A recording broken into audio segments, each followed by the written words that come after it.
ഓരോ ആനക്കുട്ടികളെയും ചെറിയ പ്രായത്തിൽ തന്നെ ട്രെയിൻ ചെയ്തെടുക്കേണ്ടതായിട്ടുണ്ട്.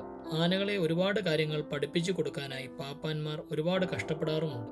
അങ്ങനെ ഒരു ആനക്കുട്ടി നല്ല സ്വഭാവമായാൽ തന്നെ നാളെ ആളുകൾ പറയും ഇന്ന ആളാണ് ആനയെ കെട്ടിപ്പഴക്കിയതെന്ന്. വഴിയിൽ നിന്നും ഒരു സാധനം, അത് തീറ്റയാകട്ടെ, അങ്ങനെ വഴിയിൽ കെട്ടിവെച്ചിരിക്കുന്ന തീറ്റയൊക്കെ എടുപ്പിക്കുന്നതിന്റെ ആദ്യ ഭാഗമാണിത്. ഇന്നതെടുത്ത് കയ്യിൽ വെച്ച് കൊടുത്ത് അങ്ങനെ കുറച്ചു ദിവസങ്ങൾ കഴിയുമ്പോൾ തന്നെ ആന തന്നെ അത് എടുത്തുകൊണ്ടു പോകാൻ പ്രാപ്തനാകും. ആനക്കുട്ടിയുടെ താടക്കീഴിലൂടെയും മുൻപിൻ കാലുകൾക്കിടയിലൂടെയും ഇങ്ങനെ കയറിയിറങ്ങുമ്പോൾ ആനയുടെ പേടിയും ഇക്കിളിയും ഒക്കെ അങ്ങ് മാറും. ഇതൊക്കെ ചെറിയ പ്രായത്തിൽ തന്നെ ശീലിപ്പിക്കേണ്ടതായിട്ടുണ്ട്.